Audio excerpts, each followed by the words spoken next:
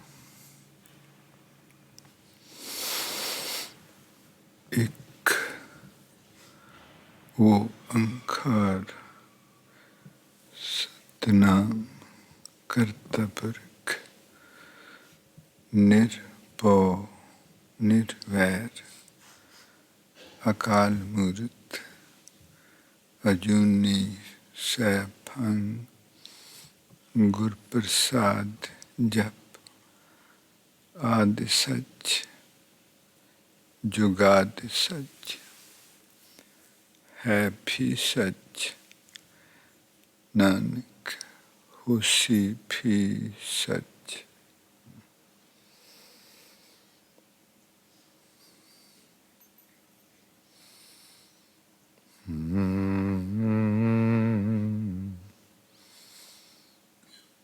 ਜੋਗ ਜੁਗਤ ਤਨ ਭੇਦ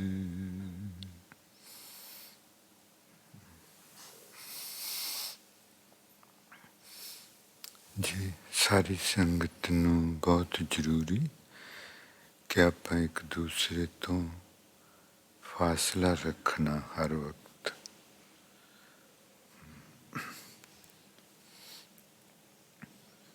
फासले ते बैठना, फासले ते खलोना बहुत जरूरी है जी।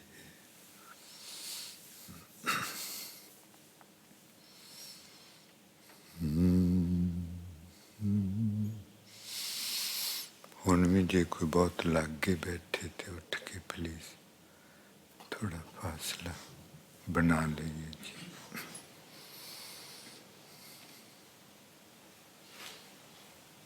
Sunday don't.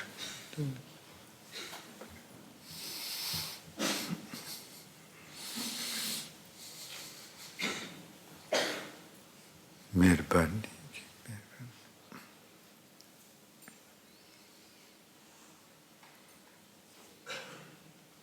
सुने जोग जुगत तन भेद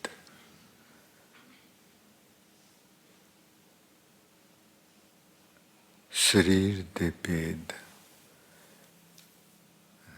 इस पौड़ी विच महाराज जी शरीर दे भेदां दी गल करते।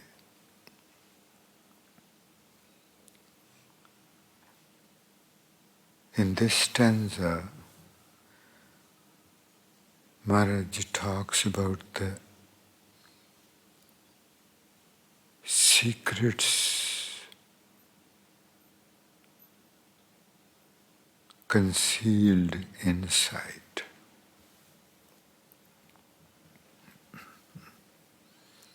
शरीर दे भेद एक ते परमात्मा दे भेद हैं ना जी। भेद का मतलब कि कित्थे मिलदे किस तरह महसूस करना। एक शरीर बारे जानना, शरीर बारे जानना। And to know about the body is so difficult.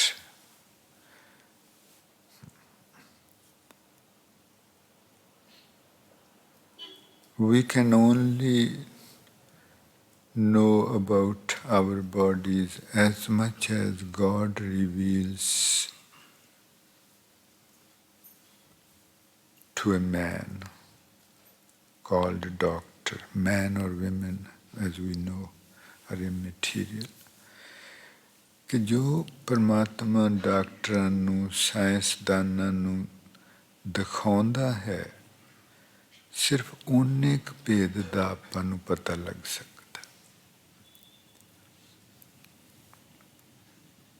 आप नहीं आपां कुछ जान सकते। जो कुछ वो परमात्मा जिन्ना क भेद दसदा है और शरीर दे भेद ने कल बेटी डॉक्टर अमनदीप कौर जो न्यूयॉर्क विच बहुत काबिल डॉक्टर ने तो दस रहे सी कि असी रोज़ आ चीज़ां देखते हाँ जो तुसी गल करते जो आपां विचारते हाँ अजकल संगत विच ਉਹ ਕਹਿੰਦੇ ਰੋਜ਼ ਇਹ ਚੀਜ਼ਾਂ ਦੇਖਦੇ ਹਾਂ, ਅੱਖਾਂ ਦੇ ਸਾਹਮਣੇ ਵਰਤਦੀਆਂ ਦਿਸਦੀਆਂ, ਪਰ ਹੁਣ ਜਦੋਂ ਸੰਗਤ ਵਿੱਚ ਬੈਠ ਕੇ ਦੇਖਦੇ ਹਾਂ ਤਾਂ ਚੀਜ਼ ਹੀ ਹੋਰ ਲੱਗਦੀ ਹੈ।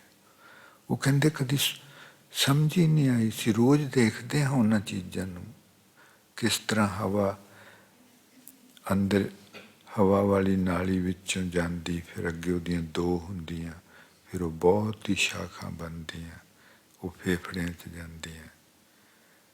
ਤੇ ਦੇਖਦੇ ਕਿਸ ਤਰ੍ਹਾਂ ਕਈਆਂ ਦੇ ਫੇਫੜੇ ਡੈਮੇਜ ਹੋਏ, ਪਰ ਉਹ ਕੋਈ ਗੁਰਮੁਖ ਡਾਕਟਰ ਹੀ ਉਦੋਂ ਵੀ ਜਾਗ ਕੇ ਦੇਖ ਸਕਦਾ ਪਰਮਾਤਮਾ ਦਾ ਹੱਥ। ਨਹੀਂ ਤੇ ਪਰਮਾਤਮਾ ਨੇ ਸਿਸਟਮ ਇਸ ਤਰ੍ਹਾਂ ਦਾ ਬਣਾਇਆ, ਉਹ ਕਹਿੰਦੇ ਕਿ ਦੇਖਾ ਚੀਜ਼ ਐਸ ਕਰਕੇ ਹੋ ਰਹੀ, ਅਸੀਂ ਤਾਂ ਕੁਛ ਵੀ ਨਹੀਂ ਕਰ ਰਹੇ। ਹਵਾ ਇਸ ਨਾਲੀ ਥਾਣੀ ਦੇ ਅੰਦਰ ਜਾਂਦੀ, ਅੱਗੋਂ ਦੋਵਾਂ ਫੇਫੜਿਆਂ ਵਿੱਚ ਜਾਂਦੀ, ਫਿਰ ਇਸ ਤਰ੍ਹਾਂ ਹੁੰਦਾ, ਇਸ ਤਰ੍ਹਾਂ ਹੁੰਦਾ, ਹੱਥ ਹਾਂਜੀ ਹੋ ਰਿਹਾ ਹੈ। ਪਰ ਪਰਮਾਤਮਾ ਦਾ ਹੱਥ ਇੰਨਾ ਅਜੀਬ ਹੈ ਜੀ ਕਿ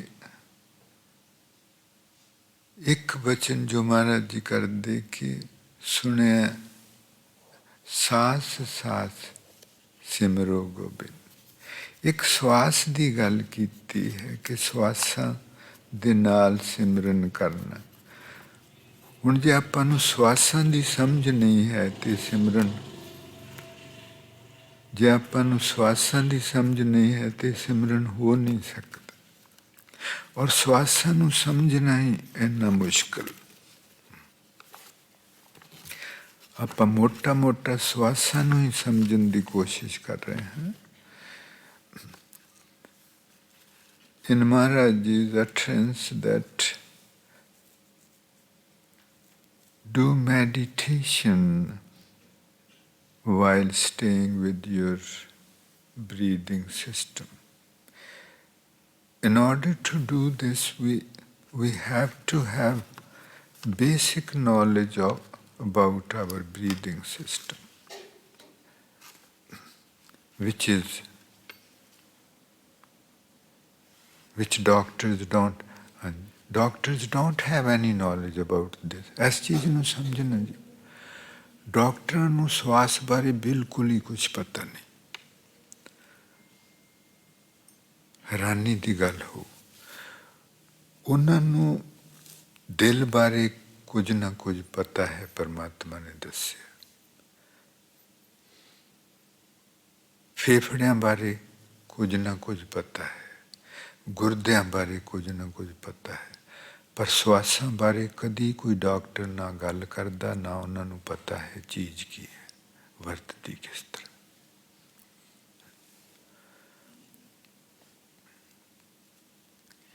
ਇਹ ਗੁਰਮੁਖ ਲੋਕ ਜਾਣਦੇ। ਸੋ ਜਿਨ੍ਹਾਂ ਨੇ ਇਹ ਹੈ ਕੀ ਕੁਛ ਜ਼ਿੰਦਗੀ ਵਿੱਚ ਸਿੱਖਣ ਲਈ ਹੈ ਜੀ, ਤੇ ਕਿੰਨੀ ਛੋਟੀ ਜਿਹੀ ਜ਼ਿੰਦਗੀ ਹੈ ਜੋ ਹਨੇਰੇ ਵਿੱਚ ਹੀ ਗਵਾਚ ਜਾਂਦੀ, ਹਨੇਰੇ ਵਿੱਚ ਰਹਿੰਦਿਆਂ ਹੀ ਉੱਥੇ ਹੀ ਖਤਮ ਹੋ ਜਾਂਦੀ।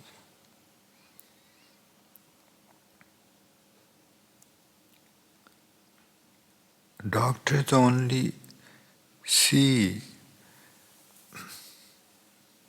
the people who smoke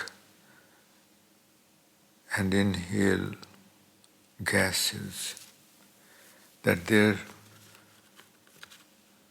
lungs are damaged. But they don't know about the breathing system. They know it mechanically. They know. They really don't know it, because Maharaj Ji will show us that there are right ways, there is the correct way to breathe and the wrong way to breathe. If we are relaxed and we let Maharaj Ji to breathe in and breathe out of us, that is the correct way. But because of our continuous thoughts, ਇਸ ਚੀਜ਼ ਨੂੰ ਸਮਝਣਾ ਜੀ, because of our continuous thoughts which create emotions, that affects our breathing. ਜਦੋਂ ਆਪਾਂ ਸੌਂ ਜਾਂਦੇ ਹਾਂ ਜੀ, ਉਦੋਂ ਪਰਮਾਤਮਾ ਸਵਾਸ ਲੈਂਦੇ ਹਨ, ਤੇ ਜਿਹਦੇ ਵਿੱਚ ਆਪਾਂ ਕੋਈ ਦਖਲ ਨਹੀਂ ਦਿੰਦੇ। ਦਿਨ ਵੇਲੇ ਜੋ ਆਪਾਂ ਨੂੰ ਖਿਆਲ ਆਉਂਦੇ ਹਨ, ਉਹ ਆਪਣੇ ਅੰਦਰ ਨੂੰ ਹਿਲਾਉਂਦੇ ਹਨ, ਅੰਦਰ ਇਮੋਸ਼ਨਸ ਪੈਦਾ ਕਰਦੇ, ਭਾਵਨਾਵਾਂ, ਔਰ ਉਹ ਇਮੋਸ਼ਨਸ ਆਪਣੇ ਸਵਾਸਾਂ ਤੇ ਅਸਰ ਕਰਦੀਆਂ। ਗੁੱਸਾ ਆਇਆ, ਗੁੱਸੇ ਨੇ ਸਵਾਸਾਂ ਤੇ ਅਸਰ ਕਰਨਾ ਹੈ। ਗੁੱਸਾ ਆਵੇ ਤੇ ਸਵਾਸ ਥੱਲੇ ਤੱਕ ਜਾ ਨਹੀਂ ਸਕਦਾ, ਬੰਦ ਹੋ ਜਾਂਦਾ ਹੈ ਉੱਪਰ ਹੀ। ਪਰਮਾਤਮਾ ਸਵਾਸ ਲੈ ਨਹੀਂ ਸਕਦੇ ਠੀਕ। ਕਿਉਂ? ਉਹ ਖਿਆਲਾਂ ਦਾ ਕਰਕੇ। ਬਹੁਤ ਹੀ ਗਹਿਰਾ ਇਹ ਗਿਆਨ ਹੈ ਜੀ, ਸਵਾਸਾਂ ਨੂੰ ਜਾਣਨਾ ਹੀ। ਤੇ ਆਪਾਂ ਮੋਟਾ ਮੋਟਾ ਕਰਨਾ। ਸੋ ਫਿਰ ਆਪਣੇ ਖਿਆਲਾਂ ਦਾ ਆਪਣੇ ਸਵਾਸਾਂ ਤੇ ਅਸਰ ਪੈਂਦਾ, ਆਪਣੇ ਸਰੀਰ ਦਾ ਆਪਣੇ ਖਿਆਲਾਂ ਤੇ ਅਸਰ ਪੈਂਦਾ, ਆਪਣੇ ਸਵਾਸਾਂ ਤੇ ਅਸਰ ਪੈਂਦਾ। ਸਰੀਰ ਆਪਣਾ ਤੰਦਰੁਸਤ ਹੈ ਕਿ ਨਹੀਂ, ਇਹਨਾਂ ਦੋਵਾਂ ਚੀਜ਼ਾਂ ਦਾ ਆਪਣੇ ਸਵਾਸਾਂ ਤੇ ਅਸਰ ਪੈਂਦਾ। ਪਰਮਾਤਮਾ ਠੀਕ ਤਰ੍ਹਾਂ ਸਵਾਸ ਲੈ ਨਹੀਂ ਸਕਦੇ ਆਪਣੇ ਅੰਦਰ।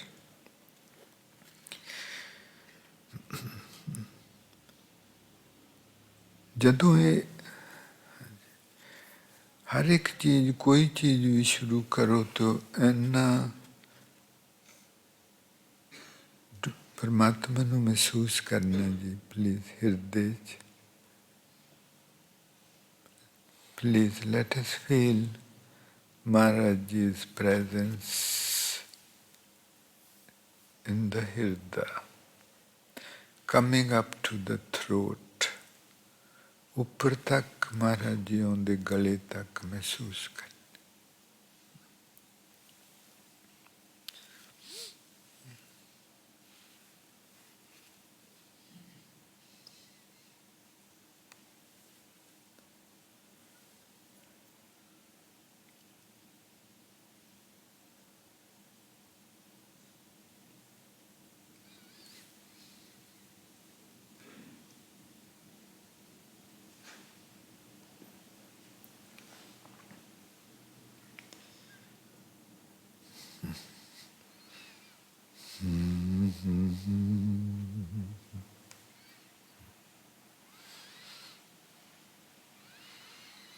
ਜਦੋਂ ਆਪਾਂ ਸਵਾਸ ਲੈਂਦੇ ਹਾਂ ਜੀ,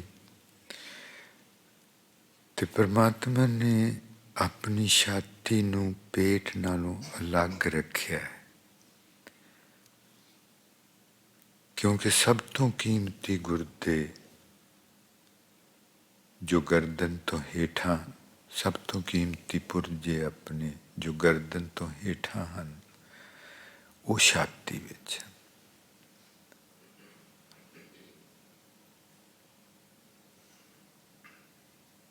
ਆਪਣੇ ਦਿਮਾਗ ਜਿਹੜਾ ਸਭ ਤੋਂ ਕੀਮਤੀ, ਉਸ ਤੋਂ ਬਾਅਦ 3 ਹੋਰ ਵੱਡੇ ਪੁਰਜੇ ਜੋ ਆਪਣੇ ਅੰਦਰ ਬਹੁਤ ਕੀਮਤੀ ਹਨ, ਉਹ ਹਨ 2 ਛਾਤੀ ਵਿੱਚ, 2 ਫੇਫੜੇ ਤੇ 1 ਦਿਲ, 2 ਚੀਜ਼ਾਂ ਛਾਤੀ ਵਿੱਚ। ਔਰ ਤੀਸਰੀ ਚੀਜ਼ ਹੈ ਗੁਰਦੇ, ਜੋ ਆਪਣੇ ਖੂਨ ਨੂੰ ਸਾਫ਼ ਕਰਦੇ। ਜੇ ਉਹ ਖਰਾਬ ਹੋ ਜਾਣ ਤਾਂ ਡਾਇਲਿਸਿਸ ਕਰਾਉਣਾ ਪੈਂਦਾ ਜਾਂ ਮੌਤ ਵੀ ਹੋ ਸਕਦੀ। ਸੋ ਉਹਨਾਂ ਤਿੰਨਾਂ ਜੋ ਬਹੁਤ ਕੀਮਤੀ ਆਪਣੇ ਔਰਗਨਸ ਹਨ, ਅੰਗ ਹਨ ਅੰਦਰ ਦੇ, ਦਿਲ, ਫੇਫੜੇ ਔਰ ਗੁਰਦੇ। ਉਹਨਾਂ ਵਿੱਚੋਂ 2 ਛਾਤੀ ਵਿੱਚ ਮਹਾਰਾਜ ਜੀ ਨੇ ਰੱਖੇ, 1 ਪੇਟ ਵਿੱਚ। ਇਹ ਤਿੰਨੇ ਅੰਗ ਪਰਮਾਤਮਾ ਲਗਾਤਾਰ 24 ਜਿਸ ਪਲ 'ਚ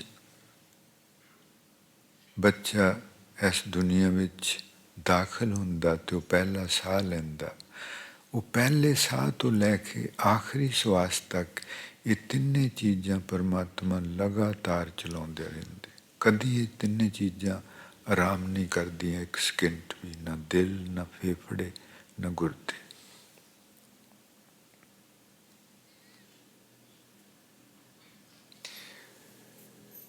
ਪੇਟ ਨੂੰ ਪਰਮਾਤਮਾ ਨੇ ਛਾਤੀ ਨਾਲੋਂ ਅਲੱਗ ਕੀਤਾ ਹੈ, ਉਸ ਨੂੰ ਆਖਦੇ ਡਾਇਆਫਰਾਮ। ਇਹ ਜਿੱਥੇ ਆਪਣੀਆਂ ਪਸਲੀਆਂ ਖਤਮ ਹੁੰਦੀਆਂ ਜੀ, ਉੱਥੇ ਹੈ ਇਹ ਪੇਟ ਤੇ ਛਾਤੀ ਦੇ ਵਿਚਕਾਰ। ਇਹ ਮਾਸਪੇਸ਼ੀਆਂ, ਮਸਲਸ ਹਨ, ਮਸਲਸ। ਇਹ ਮਸਲਸ ਆਪਣੇ ਪੇਟ ਨੂੰ ਛਾਤੀ ਨਾਲੋਂ ਅਲੱਗ ਰੱਖਦੇ। ਜਦੋਂ ਆਪਾਂ ਸਵਾਸ ਲੈਂਦੇ ਹਾਂ ਤੇ ਦੋਵੇਂ ਫੇਫੜੇ ਫੁੱਲਦੇ ਹਨ।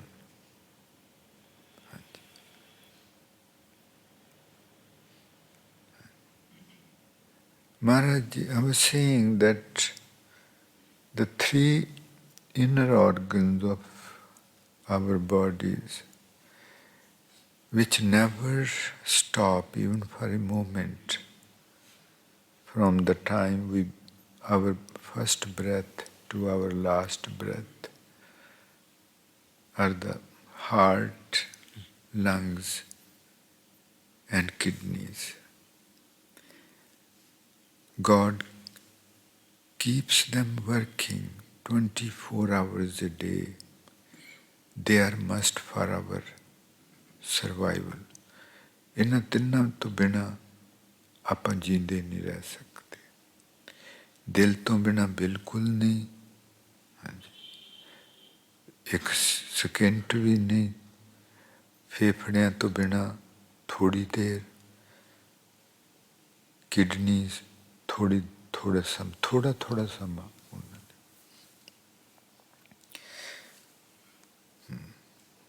And Maharaj Ji has separated, Maharaj Ji has fitted lungs and heart in our chest and kidneys in the stomach area. And he has separated our stomach from the chest. And that separating thing is muscles, is a layer of muscles. They are very elastic muscles, very elastic. They are situated between the stomach and the chest. And when we breathe in, our lungs inflate, and inflated lungs push that muscles downward.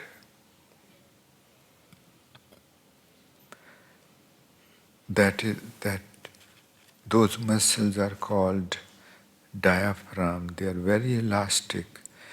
They extend downwards towards, like in the shape of a dome or a parachute. ਜਦੋਂ ਪਰਮਾਤਮਾ ਆਪਣਾ ਸਵਾਸ ਲੈਂਦੇ ਜੀ, ਜੇ ਆਪਾਂ ਵਿੱਚ ਦਖਲ ਨਹੀਂ ਦਿੰਦੇ, ਤੇ ਜਦੋਂ ਆਪਾਂ ਸਵਾਸ ਲੈਂਦੇ ਹਾਂ ਤੇ ਫੇਫੜੇ ਫੁੱਲਦੇ ਹਨ, ਤਾਂ ਫੁੱਲੇ ਹੋਏ ਫੇਫੜੇ ਉਸ ਡਾਇਆਫਰਾਮ ਨੂੰ, ਜਿੱਥੇ ਆਪਣੀ ਛਾਤੀ ਖਤਮ ਹੁੰਦੀ ਜੀ ਤੇ ਪੇਟ ਸ਼ੁਰੂ ਹੁੰਦਾ, ਉੱਥੇ ਪਰਮਾਤਮਾ ਨੇ ਮਸਲਸ ਦੀਆਂ ਤਹਿਆਂ ਬਣਾਈਆਂ ਹੋਈਆਂ ਹਨ ਅਤੇ ਉਹ ਮਸਲਸ ਬਹੁਤ ਹੀ ਇਲਾਸਟਿਕ ਰਬੜ ਵਾਂਗੂ ਬਹੁਤ ਈਜ਼ੀਲੀ ਉਹ ਰਬੜ ਵਾਂਗੂ ਐਕਸਪੈਂਡ ਹੁੰਦੇ। ਫੇਫੜੇ ਜਦੋਂ ਹਵਾ ਨਾਲ ਭਰਦੇ ਤੇ ਉਹ ਹੇਠਾਂ ਨੂੰ ਉਹਨਾਂ ਦਾ ਪ੍ਰੈਸ਼ਰ ਪੈਂਦਾ, ਉਹਦੇ ਨਾਲ ਡਾਇਆਫਰਾਮ ਹੇਠਾਂ ਨੂੰ ਦੱਬਿਆ ਜਾਂਦਾ ਇੱਕ ਪੈਰਾਸ਼ੂਟ ਦੀ ਸ਼ੇਪ ਵਿੱਚ ਜਾਂ ਗੁੰਮਦ ਦੀ ਸ਼ੇਪ ਵਿੱਚ। ਗੁੰਮਦ ਦਾ ਜਿਹੜਾ ਉੱਪਰਲਾ ਪਤਲਾ ਹਿੱਸਾ ਉਹ ਹੇਠਾਂ ਤੇ ਉੱਪਰ ਮੋਟਾ ਹਿੱਸਾ। ਮਹਿਸੂਸ ਕਰਨਾ ਜੀ ਇਸ ਚੀਜ਼ ਨੂੰ। Let us please feel that when the breathing in happens,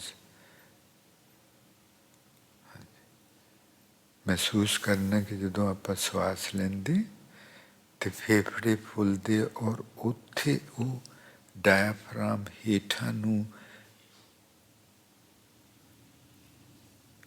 ਨੂੰ ਦੱਬਿਆ ਜਾਂਦਾ ਇੱਕ ਪੈਰਾਸ਼ੂਟ ਦੀ ਸ਼ਕਲ ਵਿੱਚ। ਬਹੁਤ ਧਿਆਨ ਨਾਲ ਦੇਖਣਾ ਔਰ ਸੁਰਤੀ 'ਚ ਪਲੀਜ਼ ਵਾਹਿਗੁਰੂ ਰੱਖਣਾ ਜ਼ਰੂਰ।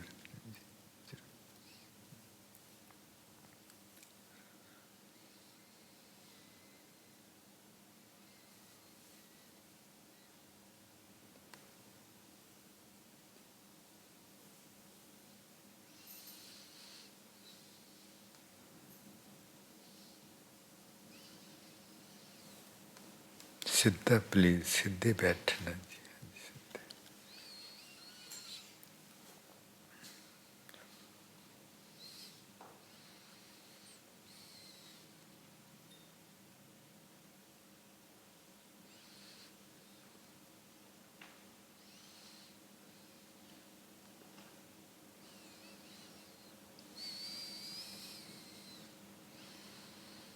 ਜਦੋਂ ਸਵਾਸ ਅੰਦਰ ਜਾਂਦਾ ਜੇ ਆਪਾਂ ਵਾਹੇ ਕਹਿਣਾ ਤੇ ਜਦੋਂ ਬਾਹਰ ਆਉਂਦਾ ਗੁਰੂ, ਤੇ ਨਾਲ ਮਹਿਸੂਸ ਕਰਨਾ ਕਿ ਜਦੋਂ ਫੇਫੜੇ ਫੁੱਲਦੇ ਤੇ ਡਾਇਆਫਰਾਮ ਹੇਠਾਂ ਨੂੰ ਪੈਰਾਸ਼ੂਟ ਦੀ ਸ਼ਕਲ ਵਿੱਚ ਹੇਠਾਂ ਨੂੰ ਬੈਠਦਾ, ਤੇ ਜਦੋਂ ਹੀ ਸਵਾਸ ਬਾਹਰ ਪਰਮਾਤਮਾ ਲਿਆਉਂਦੇ ਤੇ ਉਹ ਡਾਇਆਫਰਾਮ ਫਿਰ ਉੱਪਰ ਆ ਜਾਂਦਾ। ਇਹ ਲਗਾਤਾਰ ਹੁੰਦਾ ਰਹਿੰਦਾ ਪਰ ਆਪਾਂ ਨੂੰ ਕੁਛ ਮਹਿਸੂਸ ਨਹੀਂ ਕਰਦੇ ਕਿਉਂਕਿ ਆਪਾਂ ਆਪਣੇ ਖਿਆਲਾਂ ਵਿੱਚ ਰੁੱਝੇ ਰਹਿੰਦੇ ਹਾਂ। ਇਹਨੂੰ ਧਿਆਨ ਨਾਲ ਦੇਖਣਾ ਜੀ। ਵਾਹੇ ਤੇ ਗੁਰੂ ਜ਼ਰੂਰ ਨਾਲ ਰੱਖਣਾ।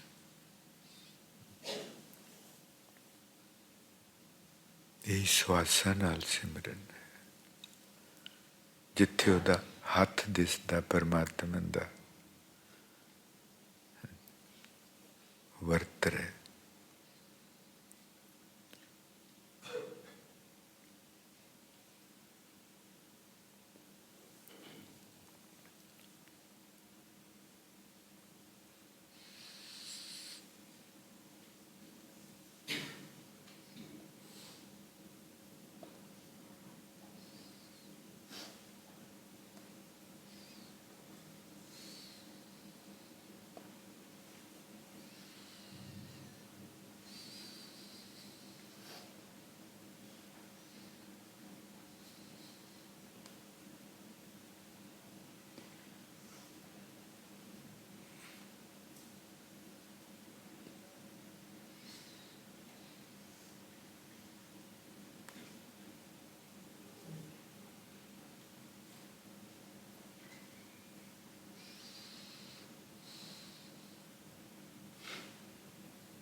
ਮਹਿਸੂਸ ਹੁੰਦਾ ਜੀ।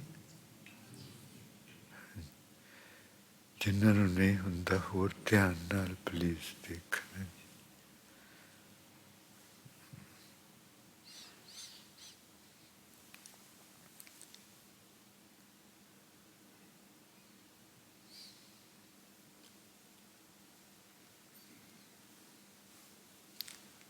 those of us who can't feel, it only means that our consciousness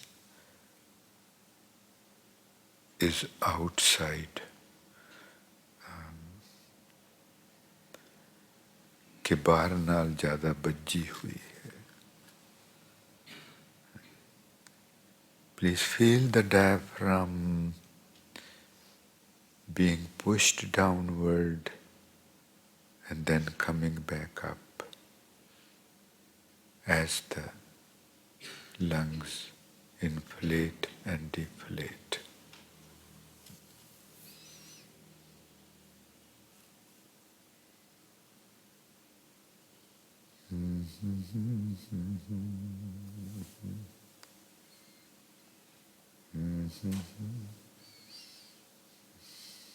आप नहीं पुश करना जी, आप नहीं पुश करना, वो परमात्मा कर दे. Please don't push that downward yourself. God does it. We just have to watch His hand, what He is doing to keep us alive.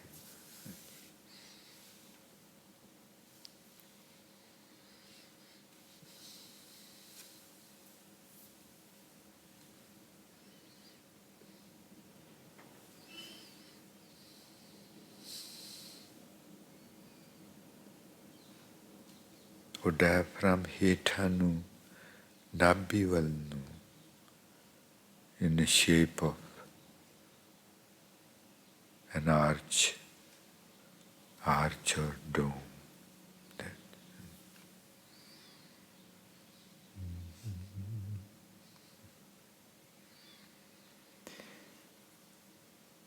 ਹਾਂਜੀ, ਦੋਹਾਂ ਫੇਫੜਿਆਂ ਵਿੱਚ ਜਦੋਂ ਐਲਵੀਓਲੀ, ਉਹ ਬਹੁਤ ਹਵਾ ਜਿਹੜੀ ਪਰਮਾਤਮਾ ਫਿਰ ਬਹੁਤ ਹੀ ਬਰੀਕ, ਹੋਰ ਬਹੁਤ ਬਰੀਕ ਬਰੀਕ ਹਵਾ ਦੀਆਂ ਨਾੜੀਆਂ ਬਣਾ ਕੇ ਗਾਂ ਦੀਆਂ ਗਾਂ ਵੰਡ ਕੇ ਤੇ ਉਹ ਫੇਫੜਿਆਂ ਵਿੱਚ ਆਉਂਦੀਆਂ ਤੇ ਸਵਾਸ ਨੂੰ ਫੇਫੜਿਆਂ ਵਿੱਚ ਛੱਡਦੀਆਂ.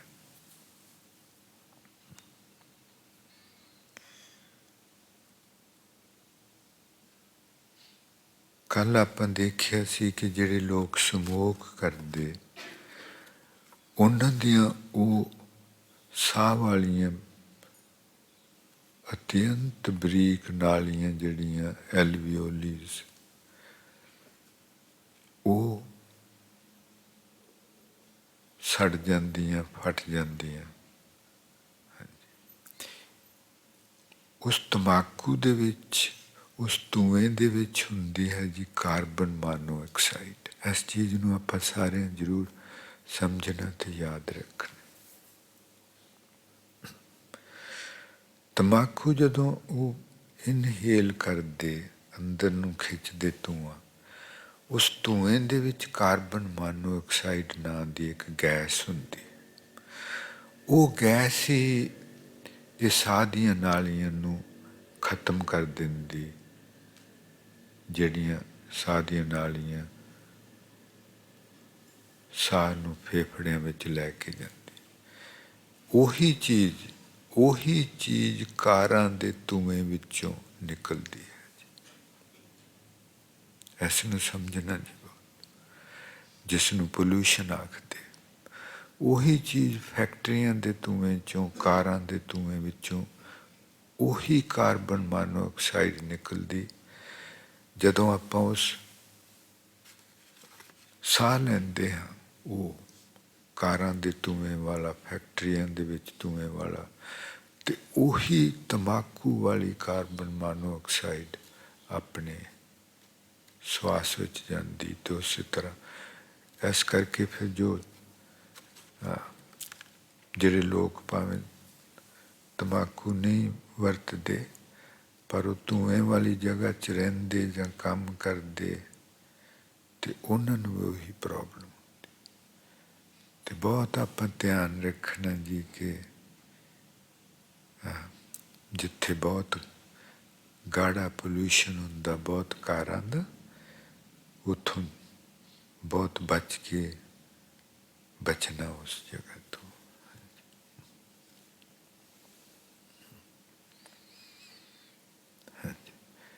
ਹੁਣ ਇਹ ਕਾਰਬਨ ਮੋਨੋਆਕਸਾਈਡ ਕਰਦੀ ਕੀ ਹੈ ਅੱਗੇ ਜਾ ਕੇ, ਇਸ ਨੂੰ ਆਪਾਂ ਦੇਖਦੇ। ਪਹਿਲਾਂ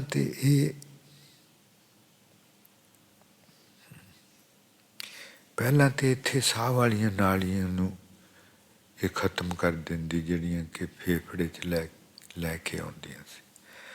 ਨਾਲੀਆਂ ਜੇ ਖਰਾਬ ਨਹੀਂ ਵੀ ਹੋਈਆਂ ਸਾਹ ਵਾਲੀਆਂ, ਤੇ ਕੀ ਕਰਦੀ ਹੈ ਕਿ ਆਪਣੇ ਫੇਫੜੇ ਦੇ ਉਤਲੇ ਹਿੱਸੇ ਵਿੱਚ ਸਵਾਸ ਇਹ ਨਾਲੀਆਂ ਲੈ ਕੇ ਆਉਂਦੀਆਂ।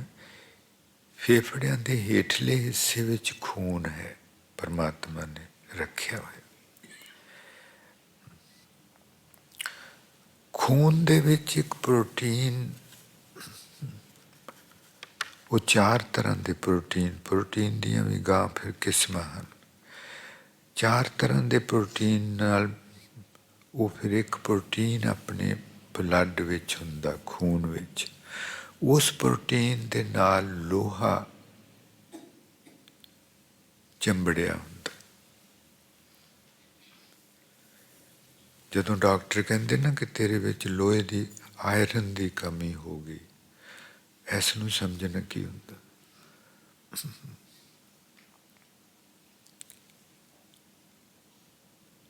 ਆਪਣੇ ਖੂਨ ਦੇ ਵਿੱਚ ਪ੍ਰੋਟੀਨ, ਉਹ ਜੋ ਫੇਫੜਿਆਂ ਵਿੱਚ ਸਾਰੇ ਹੀ, ਪਰ ਕਹਾਣੀ ਸ਼ੁਰੂ ਇੱਥੋਂ ਫੇਫੜਿਆਂ ਤੋਂ ਹੋਣੀ ਹੈ। ਆਪਾਂ ਜੋ ਕੁਛ ਮਰਜ਼ੀ ਖਾ ਲਈਏ ਜੀ, ਪਰ ਜਿੰਨਾ ਚਿਰ ਉਹ ਆਕਸੀਜਨ ਉਹਨਾਂ ਆਪਣੀ ਖੁਰਾਕ ਦੇ ਨਾਲ ਮਿਲ ਕੇ ਉਸ ਖੁਰਾਕ ਨੂੰ ਤਾਕਤ ਨਹੀਂ ਬਣਾਉਂਦੀਆਂ, ਉਨਾ ਚਿਰ ਆਪਾਂ ਜੋ ਮਰਜ਼ੀ ਖਾ ਲਈ, ਉਸ ਖਾਧੇ ਦਾ ਕੁਛ ਵੀ ਅਸਰ ਨਹੀਂ ਹੋ ਸਕਦਾ। ਸੋ ਇਹ ਸਵਾਸ ਇੰਨਾ ਜ਼ਰੂਰੀ ਹੈ ਕਿ ਸਵਾਸ ਵਿਚਲੀ ਆਕਸੀਜਨ ਨੇ ਆਪਾਂ ਜੋ ਛਕਦੇ ਹਾਂ ਉਹਨੂੰ ਤਾਕਤ ਬਣਾਉਣਾ ਹੈ। ਜੋ ਆਪਾਂ ਖਾਣਾ ਖਾਂਦੇ ਹਾਂ ਜੀ, ਇਹ ਸਵਾਸ ਵਿਚਲੀ ਆਕਸੀਜਨ ਉਸ ਖਾਣੇ ਨੂੰ ਤਾਕਤ ਵਿੱਚ ਬਦਲਦੀ, ਅਤੇ ਉਹ ਤਾਕਤ ਫਿਰ ਆਪਣੇ ਸਾਰੇ ਸਰੀਰ ਜੋ ਸੈੱਲਾਂ ਦਾ ਬਣਿਆ ਹੋਇਆ, ਉਹ ਤਾਕਤ ਇਕੱਲੇ ਇਕੱਲੇ ਸੈੱਲ ਨੂੰ ਪਹੁੰਚਾਉਂਦੀ। ਇਹ ਸਵਾਸ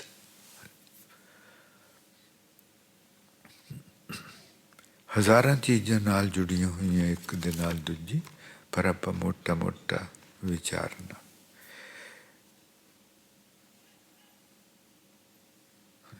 ਫੇਫੜੇ ਦੇ ਹੇਠਲੇ ਹਿੱਸੇ ਵਿੱਚ ਇਹ ਸਵਾਸ ਆ ਕੇ ਖੂਨ ਨਾਲ ਮਿਲਦਾ ਹੈ। ਖੂਨ ਦੇ ਵਿੱਚ ਪ੍ਰੋਟੀਨ ਦੇ ਨਾਲ ਲੋਹਾ ਚਿੰਬੜਿਆ ਹੋਇਆ, ਉਸ ਨੂੰ ਆਖਦੇ ਹੈਮੋਗਲੋਬਿਨ।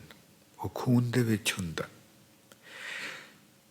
ਉਹ ਲੋਹਾ ਜਦੋਂ, ਲੋਹੇ ਦੀ ਇੱਕ ਪਰਮਾਤਮਾ ਨੇ ਗੁਣ ਹੈ ਕਿ ਆਕਸੀਜਨ ਨੂੰ ਖਿੱਚਦਾ ਹੈ। ਬਾਹਰ ਵੀ ਜਦੋਂ ਕਿਤੇ ਲੋਹਾ ਪਿਆ ਹੋਵੇ ਤੇ ਉਹਨੂੰ ਜੰਗਾਲ ਲੱਗਦਾ ਹੈ ਕਿ ਜਿਹੜੀ ਹਵਾ ਦੇ ਵਿੱਚ ਆਕਸੀਜਨ ਹੈ, ਉਹ ਉਸ ਲੋਹੇ ਨੂੰ, ਲੋਹਾ ਆਕਸੀਜਨ ਨੂੰ ਖਿੱਚਦਾ ਹੈ ਤੇ ਉਹਨੂੰ ਜੰਗਾਲ ਲੱਗਦਾ ਹੈ। ਉਹ ਆਪਣੇ ਖੂਨ ਵਿਚਲੇ ਜਿਹੜਾ ਲੋਹਾ ਹੈ, ਉਹ ਜਿਹੜੀ ਸਵਾਸ ਰਾਹੀਂ ਆਕਸੀਜਨ ਅੰਦਰ ਪਰਮਾਤਮਾ ਲੈ ਕੇ ਜਾਂਦੇ, ਉਹ ਖੂਨ ਵਿਚਲਾ ਲੋਹਾ ਆਕਸੀਜਨ ਨੂੰ ਖਿੱਚਦਾ ਤੇ ਆਕਸੀਜਨ ਉਸ ਖੂਨ ਵਿੱਚ ਮਿਲਦੀ। ਸਮਝਦੇ ਜੀ ਇਹ ਗੱਲ? ਅਸੀਂ ਫੇਰ ਕਹਿੰਦੇ, ਕਰਦੇ ਪਰਮਾਤਮਾ ਹਨ ਪਰ ਲੋਕੇ। ਉਹ ਕਹਿੰਦੇ ਜੀ ਅਸੀਂ ਤਾਂ ਕੁਛ ਨਹੀਂ ਕੀਤਾ, ਹਵਾ ਬਾਹਰੋਂ ਆਈ ਸੀ, ਲੋਹਾ ਸੀ ਇੱਥੇ, ਲੋਹੇ ਨੇ ਉਹਨੂੰ ਖਿੱਚ ਲਿਆ।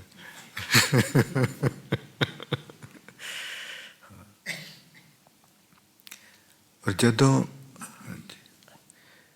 ਉਹ ਖੂਨ ਵਿਚਲਾ ਜਿਹੜਾ ਲੋਹਾ ਹੁੰਦਾ, ਹੈਮੋਗਲੋਬਿਨ, ਉਹ ਪ੍ਰੋਟੀਨ ਦੇ ਨਾਲ ਜੁੜਿਆ ਹੋਇਆ, ਉਹਨੂੰ ਜਦੋਂ ਆਕਸੀਜਨ ਛੂਹਦੀ ਹੈ ਤੇ ਉਹਦਾ ਰੰਗ ਲਾਲ ਹੋ ਜਾਂਦਾ ਹੈ। ਇਸ ਕਰਕੇ ਆਪਣੇ ਖੂਨ ਦਾ ਰੰਗ ਲਾਲ ਹੈ।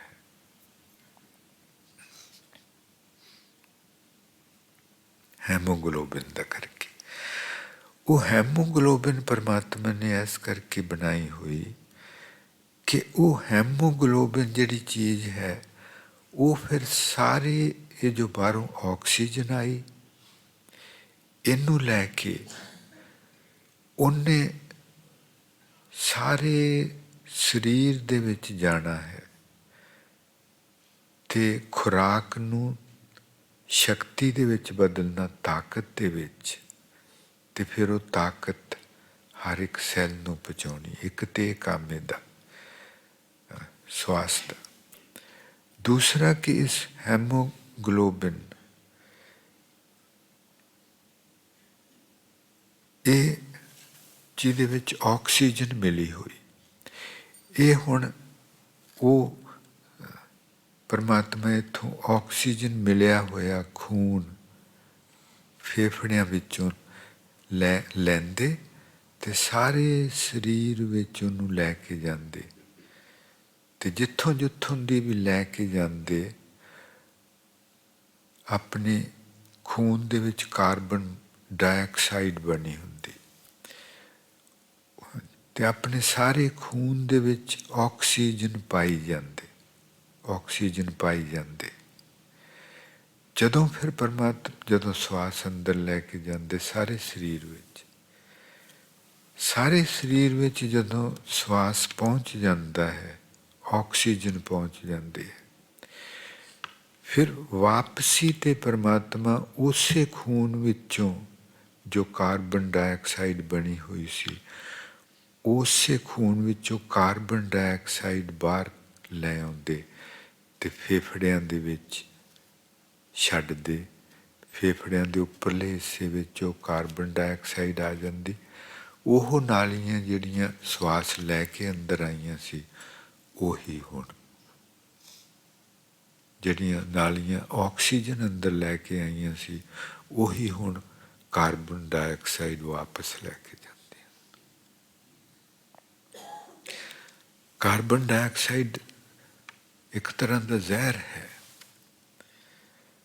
ਉਹਦਾ ਕਰਕੇ ਆਪਣਾ ਖੂਨ ਦਾ ਰੰਗ ਨੀਲਾ ਹੁੰਦਾ ਤੇ ਆਪਾਂ ਦੇਖਦੇ ਹਾਂ ਕਿ ਆਪਣੀਆਂ ਨਾੜੀਆਂ ਕਈ ਨੀਲੇ ਰੰਗ ਦੀਆਂ ਹਨ ਖੂਨ ਦੀਆਂ, ਉਹ ਕਾਰਬਨ ਡਾਈਆਕਸਾਈਡ ਵਾਲੀਆਂ ਨਾੜੀਆਂ।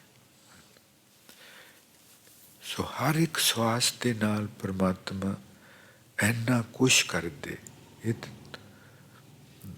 ਇਹ ਤਾਂ ਛੋਟਾ ਜੀ ਹਾਂਜੀ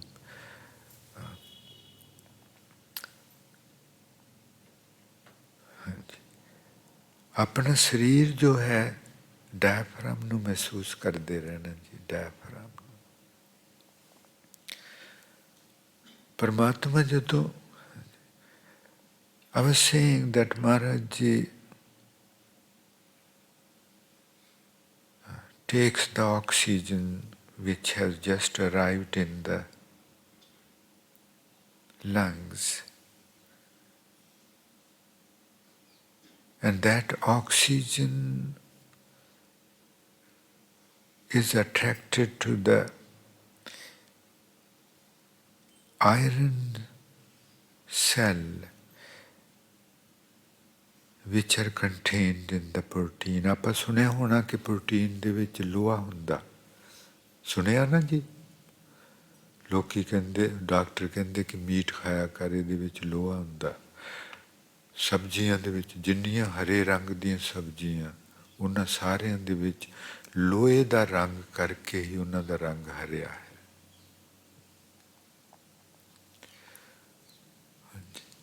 ਜਿੰਨੀ ਕੋਈ ਸਬਜ਼ੀ ਜ਼ਿਆਦਾ ਹਰੇ ਰੰਗ ਦੀ, ਉਨਾ ਹੀ ਜ਼ਿਆਦਾ ਉਹਦੇ ਵਿੱਚ ਲੋਹਾ ਹੈ। ਤੇ ਲੋਹਾ ਬਹੁਤ ਜ਼ਰੂਰੀ ਹੈ। ਉਹ ਲੋਹਾ ਜਿਹੜਾ ਹੈ ਉਹ ਆਕਸੀਜਨ ਨੂੰ ਆਪਣੇ ਵਿੱਚ ਮਿਲਾਉਂਦਾ ਤੇ ਫਿਰ ਸਾਰੇ ਸਰੀਰ ਵਿੱਚ ਲੈ ਕੇ ਜਾਂਦਾ। ਜਦੋਂ ਇਹ ਕਾਰਬਨ ਮੋਨੋਆਕਸਾਈਡ ਜਦੋਂ ਆਪਾਂ ਸਵਾਸ ਲੈਂਦੇ ਹਾਂ, ਉਹ ਗੱਡੀਆਂ ਦਾ ਧੂੰਆਂ, ਉਹ ਕੀ ਕਰਦੀ ਹੈ, ਪਹਿਲਾਂ ਤਾਂ ਉਹ ਸਵਾਸ ਦੀਆਂ ਨਾਲੀਆਂ ਦਾ ਨੁਕਸਾਨ ਕਰਦੀ, ਫਿਰ ਅੱਗੇ ਆ ਕੇ ਜਿਹੜਾ ਆਪਣੇ ਖੂਨ ਵਿੱਚ ਲੋਹਾ ਹੁੰਦਾ ਉਸ ਲੋਹੇ ਨੂੰ ਖਤਮ ਕਰਦੀ। ਇਹਨੂੰ ਸਮਝਣਾ ਜੀ, ਉਸ ਲੋਹੇ ਨੂੰ ਖਤਮ ਕਰਦੀ। ਉਹ ਲੋਹਾ ਹੀ ਆਕਸੀਜਨ ਨੂੰ ਅੱਗੇ ਲੈ ਕੇ ਜਾਂਦਾ ਸੀ। ਉਹ ਲੋਹੇ ਨੂੰ ਹੈਮੋਗਲੋਬਿਨ ਉਸ ਨੂੰ ਆਖਦੇ, ਉਹਨੂੰ ਖਤਮ ਕਰਦੀ ਤੇ ਆਪਣਾ ਖੂਨ ਘਟ ਜਾਂਦਾ। ਖੂਨ ਦਾ ਉਹ ਲਾਲ ਰੰਗ ਦੇ ਜਿਹੜੇ ਸੈੱਲ ਹੁੰਦੇ ਉਹ ਖਤਮ ਹੋ ਜਾਂਦੇ। ਆਪਾਂ ਸੁਣਿਆ ਹੋਣਾ ਡਾਕਟਰ ਕਹਿੰਦੇ ਤੇਰੇ ਲਾਲ ਰੰਗ ਦੇ ਸੈੱਲ ਘਟ ਗਏ। ਦੋ ਤਰ੍ਹਾਂ ਦੇ ਸੈੱਲ ਹਨ, ਲਾਲ ਰੰਗ ਦੇ, ਚਿੱਟੇ ਰੰਗ। ਕਿੱਧਰ ਨੂੰ ਜਾਈਏ, ਇੰਨਾ ਕੁਛ ਹੈ ਕਿ ਆਪਾਂ ਮੋਟਾ ਮੋਟਾ। ਸੋ ਉਹ ਜੋ ਆਪਾਂ ਧੂੰਏਂ ਵਾਲਾ ਜੇ ਸਵਾਸ ਲੈਂਦੇ ਹਾਂ ਤੇ ਉਹ ਵੀ ਉਹੀ ਨੁਕਸਾਨ ਕਰਦਾ ਜੋ ਸਮੋਕਿੰਗ ਵਾਲਾ ਕਰਦਾ। ਆਪਣੀਆਂ ਨਾਲੀਆਂ ਨੂੰ ਗਾਲਦਾ ਸਾਹ ਵਾਲਿਆਂ ਨੂੰ, ਤੇ ਆਪਣੇ ਖੂਨ ਦੇ ਵਿੱਚ ਜੋ ਬਹੁਤ ਕੀਮਤੀ ਚੀਜ਼ ਲੋਹਾ, ਜਿਹਦਾ ਕਰਕੇ ਖੂਨ ਦਾ ਰੰਗ ਲਾਲ ਹੈ, ਜਿਹਦਾ ਕਰਕੇ ਆਪਾਂ ਜੀਂਦੇ ਹਾਂ, ਉਹ ਲਾਲ ਰੰਗ ਦੇ ਸੈੱਲ ਖਤਮ ਹੋ ਜਾਣ, ਆਪਾਂ ਭਾਵੇਂ ਸਾਹ ਲਵਾਂਗੇ ਪਰ ਉਹ ਅੱਗੇ ਸਾਰੇ ਸਿਸਟਮ ਵਿੱਚ ਨਹੀਂ ਜਾਣੀ, ਕਿਉਂਕਿ ਉਹ ਲਾਲ ਰੰਗ ਦੇ ਲੋਹੇ ਨੇ ਲੈ ਕੇ ਜਾਣੀ ਸੀ। ਖਤਮ ਹੋ ਗਈ ਕਹਾਣੀ। ਇੰਨਾ ਕੁਛ ਨਾਜ਼ੁਕ ਅੰਦਰ ਚੱਲ ਰਿਹਾ ਤੇ ਆਪਣੀ ਸੁਰਤੀ ਜਿਹੜੀ ਉਹ ਇੰਨੀ ਮੋਟੀ ਕਿ ਮੋਟੀਆਂ ਮੋਟੀਆਂ ਗੱਲਾਂ ਨਾਲ ਆਪਾਂ ਬਾਹਰ ਵਾਹ ਪੈਂਦਾ, ਤੇ ਅੰਦਰ ਦੀ ਕਹਾਣੀ ਇੰਨੀ ਬਰੀਕ।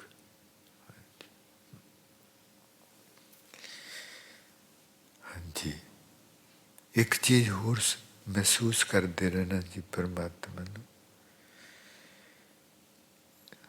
ਜਦੋਂ ਲੋਹਾ ਘਟ ਜਾਂਦਾ ਤੇ ਉਸ ਨੂੰ ਆਖਦੇ ਅਨੀਮੀਆ ਹੋ ਗਿਆ, ਇਸ ਨੂੰ ਅਨੀਮੀਆ। ਤੇ ਆਪਾਂ ਦੇਖਦੇ ਹਾਂ ਉਹ ਪ੍ਰਾਣੀ ਬਹੁਤ ਕਮਜ਼ੋਰ ਹੋਇਆ ਹੁੰਦਾ, ਜਿਹਨੂੰ ਕਹਿੰਦੇ ਅਨੀਮੀਆ ਹੋ ਗਿਆ। ਅਨੀਮੀਆ ਕੀ, ਕਿ ਉਹ ਜਿਹੜਾ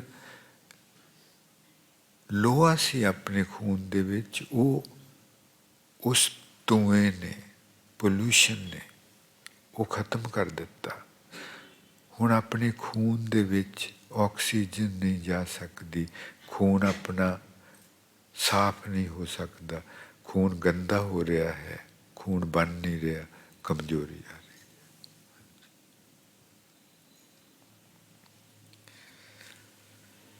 ਪਰਮਾਤਮਾ ਜਦੋਂ ਆਪਣਾ ਸਰੀਰ ਕੱਢਦਾ ਜੀ, तो एक सैल तो शुरू करता है। परमात्मा ही बनया होया है वो सैल,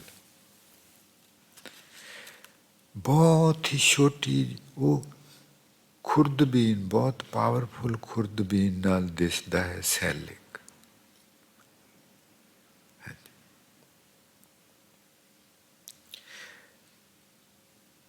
ते माता दी कुख विच परमात्मा वो एक सैल रख दिंदा। फिर वो एक सैल तो परमात्मा दो सैल बनाउंदा, 2 तो 4, 4 तो 8, 8 तो 16, 32, 64, 128, 256, 512, 1024, 2048, 40, ऐसा अनगिनत सैल एक सैल तो वो बनाउंदे अपने अंदर माता दी कुख विच। फिर उन्हां सैलां, इस चीज़ नूं समझना जी, उन्हां सैलां विचों कुछ सैलां नूं लैके ते उन्हां दीयां हड्डियां बनाउंदे, कुछ सैलां नूं लैके ते मास बनाउंदे बच्चे दा, कुछ सैलां नूं लैके चमड़ी बनाउंदे। एक सैल सी पहलों इन्ना बरीक कि बहुत पावरफुल खुर्दबीन नाल देख सकते सन। उहदे तो अनगिनत सैल बना के उन्हां सैलां तो ही हड्डियां, उन्हां सैल, वो जिहड़ा सैल सी वो परमात्मा ही सी, वो हड्डियां भी परमात्मा ही बनया होया, मास भी परमात्मा ही बनया होया। ये जो अपनी चमड़ी ये भी परमात्मा ही बने, सब तू है रे, तू है रे, तू। ये नहीं कि पर ਵਿਹਾਰਿਕ ਦੇ ਵਿੱਚ ਪਰਮਾਤਮਾ ਵਸਦਾ ਤੇ ਇਸ ਕਰਕੇ ਤੂੰ ਹੈ, ਪਰਮਾ ਜੋ ਕੁਛ ਵੀ ਬਣਿਆ ਹੋਇਆ ਉਹ ਪਰਮਾਤਮਾ ਹੀ ਬਣਿਆ, ਪਰ ਆਪਣਾ ਇਹ ਨਿੱਕਾ ਜਿਹਾ ਮਨ ਸਮਝ ਨਹੀਂ ਸਕਦਾ। ਇਮੈਜਿਨ ਕਿ ਉਹ ਇੰਨਾ ਛੋਟਾ ਜਿਹਾ ਸੈੱਲ ਜਿਹੜਾ ਬੜੀ ਪਾਵਰਫੁਲ ਦੂਰਬੀਨ ਨਾਲ ਦਿਸਦਾ ਹੈ, ਉਹਨੂੰ ਹੀ ਉਹਦੇ ਨਾਲ ਹੀ ਪਰਮਾਤਮਾ ਕੀ ਕੁਛ ਕਰਦਾ। When Maharaj Ji creates us, he places just one cell in the mother's womb and then multiply that cell into 2, into 4, and so on. And they become countless cells. And then he takes some of those cells and made bones from those cells. And he takes some cells and he makes muscles, flesh of those cells. And then he takes the rest cells and makes skin of those cells.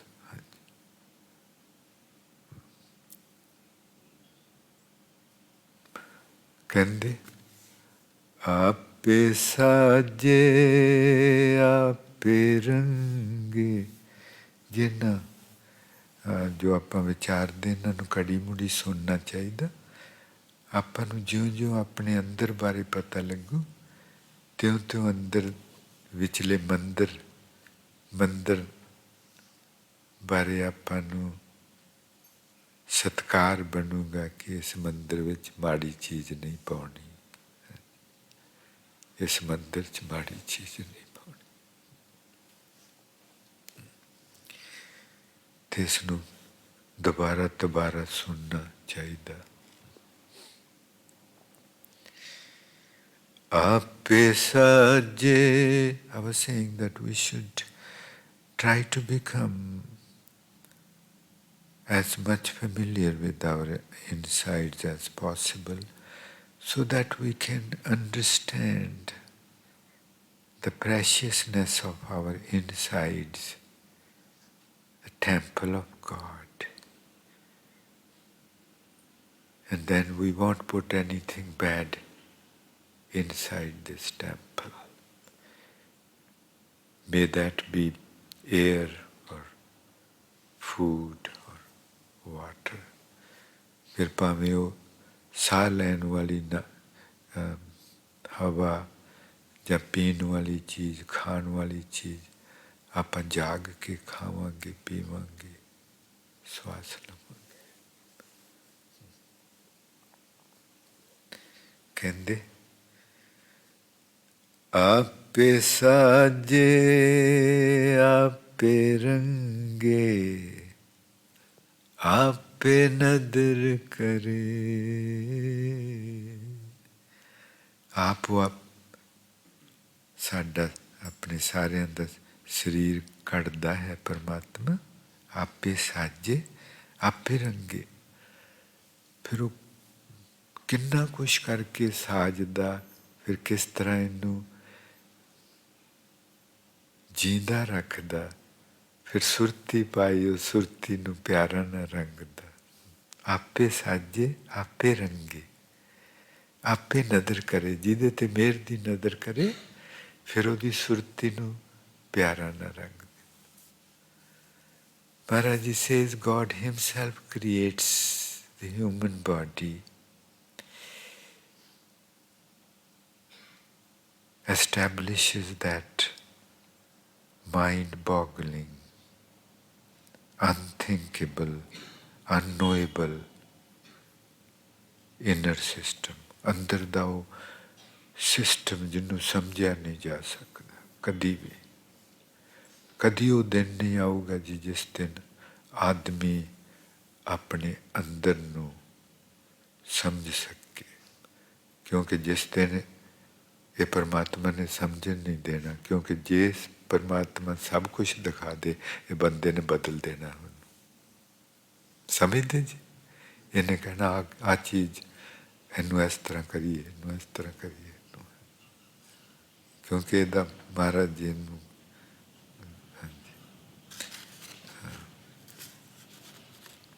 कलंदर कहते महाराज जी कहते बंदे का मन जड़ा है बांदर है, कुछ ना कुछ करूगा फिर। हाँ जी, हाँ जी।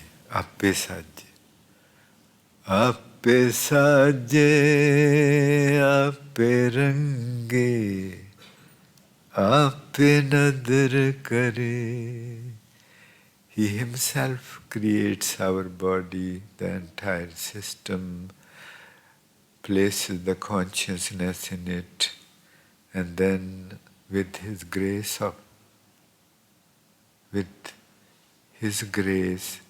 he fills us with his love, आप ही ਆਪਾਂ ਨੂੰ ਕੱਢਦਾ, आप ही अपने सब कुछ फिट करके सुरती अपने अंदर ਆਪਾਂ ਨੂੰ ਦਿੰਦਾ, ਉਸ ਸੁਰਤੀ ਨੂੰ ਫਿਰ ਪਿਆਰਾ ਨਾਲ ਰੰਗਦਾ। ਉਹਨਾਂ ਨੂੰ ਮਹਿਸੂਸ ਕਰਦੇ ਰਹਿਣਾ ਜੀ ਨਾਲ, ਡਾਇਫਰਾਮ ਨੂੰ ਮਹਿਸੂਸ ਕਰਨਾ।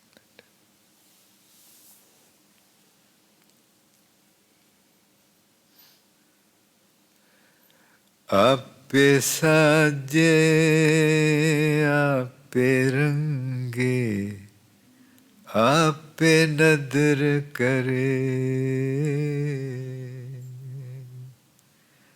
आपे साजे, आपे रंगे, आपे नदर करे।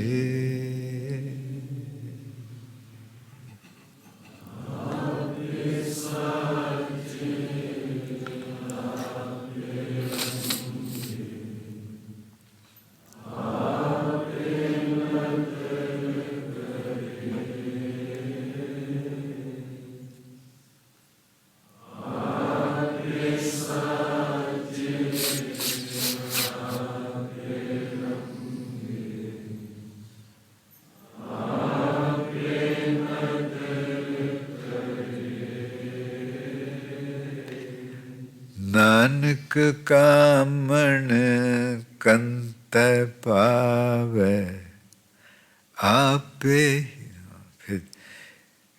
फिर ਜਿਹੜੀ ਕੋਈ ਬਹੁਤ ਹੀ ਪਿਆਰਾ ਨਾਲ ਭਰ ਜਾਵੇ ਤੇ ਫਿਰ ਉਹਨੂੰ ਚੰਗੀ ਲੱਗਦੀ। ਪਿਆਰਾ ਨਾਲ ਕੌਣ ਭਰੀ ਸੀ?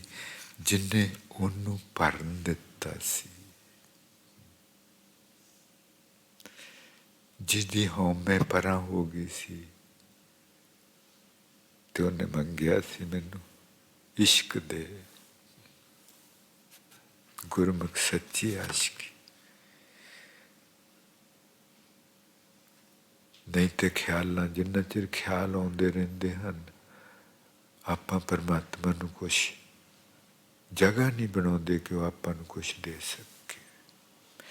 ਜਿਸ ਸੁਰਤੀ ਦੇ ਵਿੱਚ ਉਹਨੇ ਪਿਆਰ ਪਾਉਣਾ ਸੀ ਉਹ ਸੁਰਤੀ ਤੇ ਖਿਆਲਾਂ ਨਾਲ ਭਰੀ ਹੋਈ, ਉਹ ਪਾਵੇ ਕਿੱਥੇ? ਭਾਵੇ ਕਿੱਥੇ? ਜਿਨ੍ਹਾਂ ਨੇ ਨਾਮ ਸੁਰਤੀ 'ਚ ਰੱਖ ਕੇ ਖਾਲੀ ਕਰ ਲਈ ਉਹਨੂੰ ਫਿਰ ਉਹ ਪਿਆਰਾਂ ਨਾਲ ਭਰ ਦਿੰਦਾ ਤੇ ਫਿਰ ਕਹਿੰਦਾ ਤੂੰ ਮੈਨੂੰ ਬਹੁਤ ਪਿਆਰੀ ਲੱਗਦੀ। ਨਾਨਕ ਕਾਮਣ ਕੰਤੈ ਪਾਵੇ, ਪਾਵੇ ਚੰਗੀ ਲੱਗਣਾ। ਕਹਿੰਦੇ ਉਹ ਜਿਹੜੀਆਂ ਫਿਰ ਪਰਮਾਤਮਾ ਨੂੰ, ਕਿੰਨੀ ਅਜੀਬ ਗੱਲ ਜੀ। ਆਪਾਂ ਇਹਨੂੰ ਜੇ ਦੇਖੀਏ, ਮਹਾਰਾਜ ਜੀ ਕਹਿੰਦੇ ਅਸੀਂ ਤੇ ਸਾਰਿਆਂ ਨੂੰ ਰੰਗਣਾ ਚਾਹੁੰਦੇ ਹਾਂ, ਤੁਸੀਂ ਸਾਨੂੰ ਰੰਗਣ ਹੀ ਨਹੀਂ ਦਿੰਦੇ। He says, I want all of you to fill with pure love, but you don't let me. And those of you who let me, they become so pleasing to me. I love them. Nanak kaman kant pave, आपे ही रावे। फिर महाराज जी कहते असी उन्नू प्यार करते हो, सानू प्यार करते। हाँ, की कहानी बनाई। फिर वो रूह सानू प्यार करती, असी उन्नू प्यार करते। हाँ जी, एक सवाल अज उन्होंने पूछिए जी, हौली जी। हाँ जी, महसूस करते while feeling that he is breathing into us, breathing out of us. The diaphragm is being pushed downward and then is brought upward.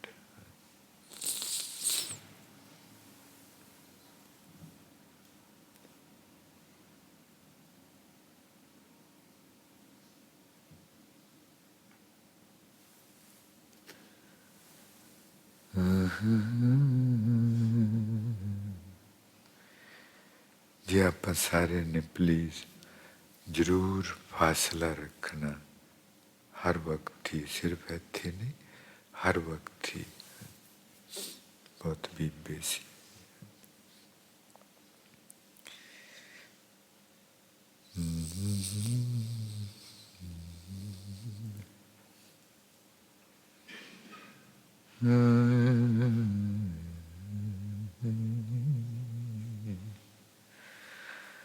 आखें तां मैं बात पुछां, अज एक सज्जणा वे। वो जिहड़े प्रतख वरत रहे इस वेले आपां हिरदे च महसूस करना जो अंदर कर रहे, तो उंज भी आपां नूं महसूस हुंदी वो ताकत। आपां महसूस कर सकते हैं वो ताकत जे आपां अंदर। इस चीज़ नूं प्लीज़ समझना, जदों आपां परमात्मा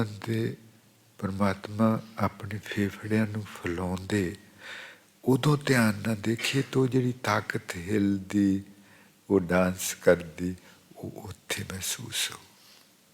वो जिहड़ी ताकत कर रही है, वो भी उत्थे महसूस हो।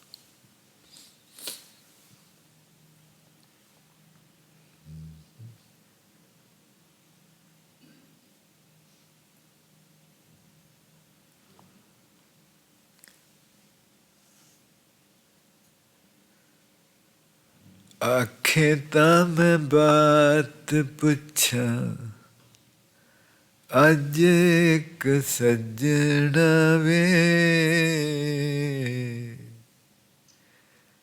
करी मुआफ गुस्ताखी नूं। If I may,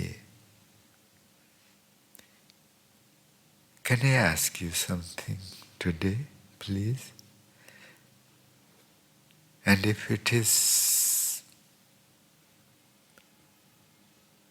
you feel that I should not have asked, then please forgive me, but still answer me.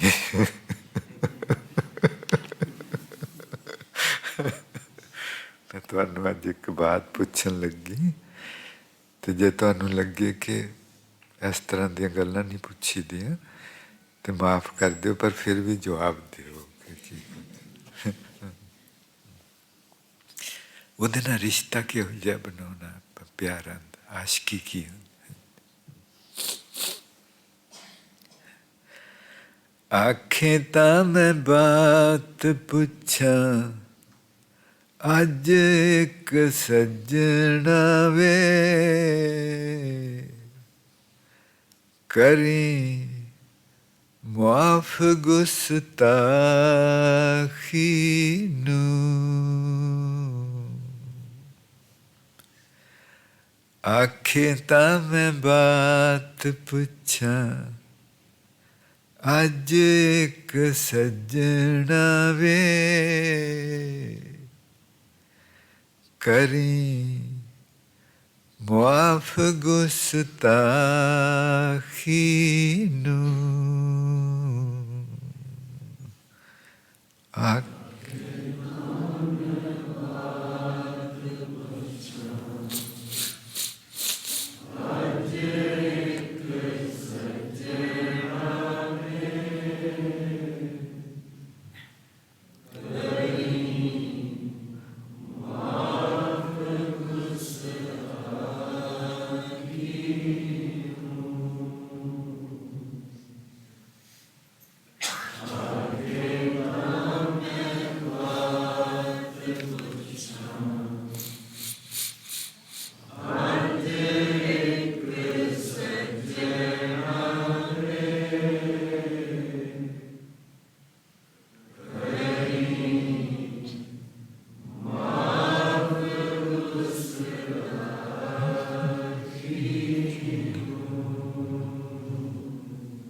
क्यों सानू कड़े आवे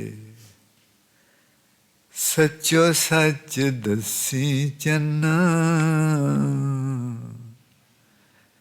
जरूरत की सी पई तैनू Oh my beloved, please tell me honestly, why did you sculpture me? Why did you need me? You needed me? Or तू आखदा है मैं आप ही कढ़िया मैं आप ही रंगिया आप ही कीता पर ये सब कुछ क्यों कीता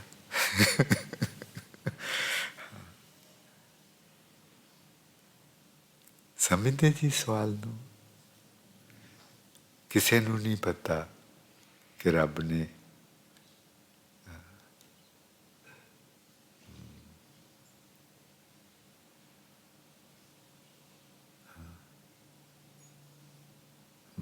महाराज जी कहते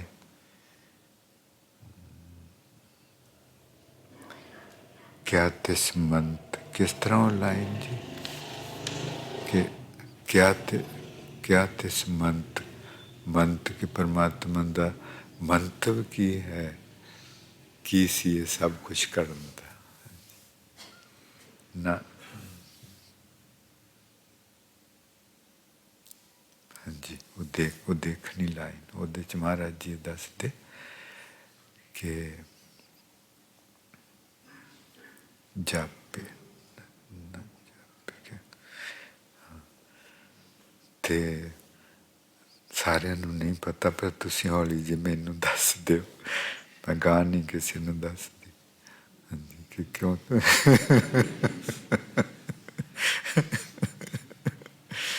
हाँ जी सीरियस हो के बहुत अंतां दी करीबी वाहिगुरू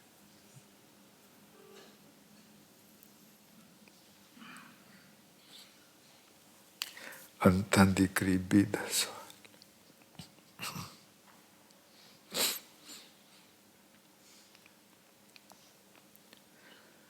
क्यों सानू खड़े आवे सचो सच दसी चन्ना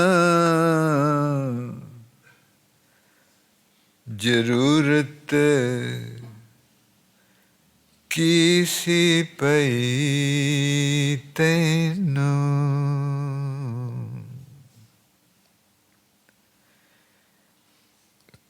क्यों सचो सच दसी चन्ना क्यों सानू कड़े आवे जरूरत की सी पई तैनू. Why did you need me? You needed me?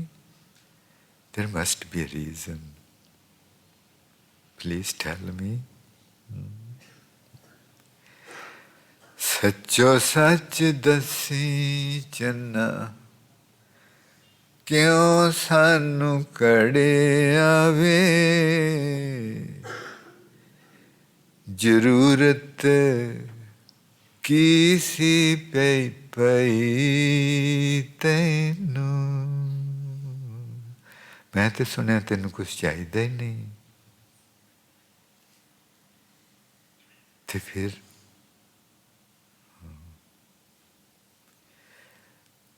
सच्चो सच दसी चन्ना क्यों सानू कड़े आवे. दिलों दिलों जी दिल तो बिना तो नहीं ना रिश्ता कायम हो सकता. जे दिलों नहीं निकली गल तो फिर हमें गल इधरों आई इधर चले गई. ना किसी ने कीती ना किसी ने सुनी. ना किसी ने कीती दिलों ना किसी ने दिल ना सुनी. ਉਹਨੂੰ ਕਹਿਣਾ ਹੈ ਜੀ ਪ੍ਰਤੱਖ ਉਹਦੇ ਨਾਲ ਗੱਲ ਹੈ. ਬਾਹਰੋਂ ਸੁਰਤੀ ਪੂਰੀ ਸਮੇਟ ਲੈਣੀ. ਸੱਚ ਉਹਨੂੰ direct. We are asking our beloved directly and we are totally unaware about everything. ਜੇ ਆਪਾਂ ਦਿਲੋਂ ਇਹ ਗੱਲ ਉਹਨਾਂ ਨਾਲ ਕਰ ਰਹੇ ਕਦੀ ਹੋ ਨਹੀਂ ਸਕਦਾ ਕਿ ਆਪਾਂ ਨੂੰ ਆਪਣੇ ਸਰੀਰ ਦਾ ਵੀ ਨਹੀਂ ਪਤਾ ਹੋਣਾ. ਕੋਲ ਬੈਠੇ ਦਾ ਤੇ ਦੂਰ ਦੀ ਗੱਲ ਸਾਰਿਆਂ ਬਾਰੇ ਪਤਾ ਹੋਣਾ ਕਿ ਕਿੰਨੀ ਸੰਗਤ ਬੈਠੀ ਹੋ ਤੇ ਸੋਚਿਆ ਵੀ ਨਹੀਂ ਜਾ ਸਕਦਾ ਜਦੋਂ ਉਹਦੇ ਨਾਲ ਗੱਲ ਹੋਣੀ.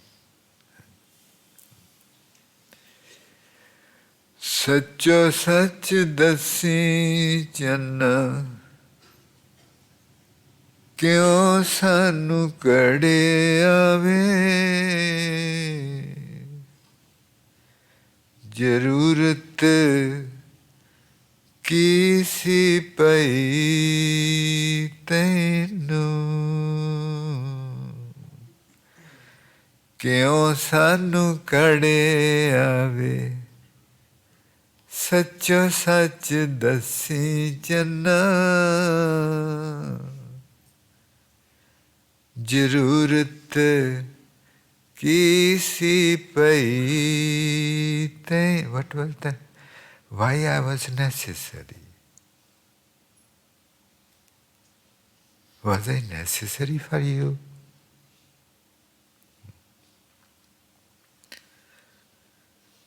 क्यों सानू कड़े आवे सच्चो सच दसी चन्ना. ਆਪਾਂ ਕਿਸ ਦੁਨੀਆ 'ਚ ਆਪਾਂ ਨੂੰ ਮਨ ਲੈ ਜਾਂਦਾ ਉਹ ਪੱਥਰਾਂ ਦੀ ਦੁਨੀਆ. ਉਹ ਸਭ ਕੁਝ ਇੱਟਾਂ ਦੀ ਦੁਨੀਆ ਪੱਥਰਾਂ ਦੀ ਦੁਨੀਆ ਲੋਹੇ ਦੀ ਦੁਨੀਆ ਕਾਰਾਂ ਕਾਰ ਸਭ ਕੁਝ ਕੀ. ਤੇ ਜਦੋਂ ਕਿ ਆਪਾਂ ਚੀਜ਼ ਕਿਹੋ ਜਿਹੀ ਹਾਂ ਜੋ ਉਹਨੇ ਬਣਾਈ.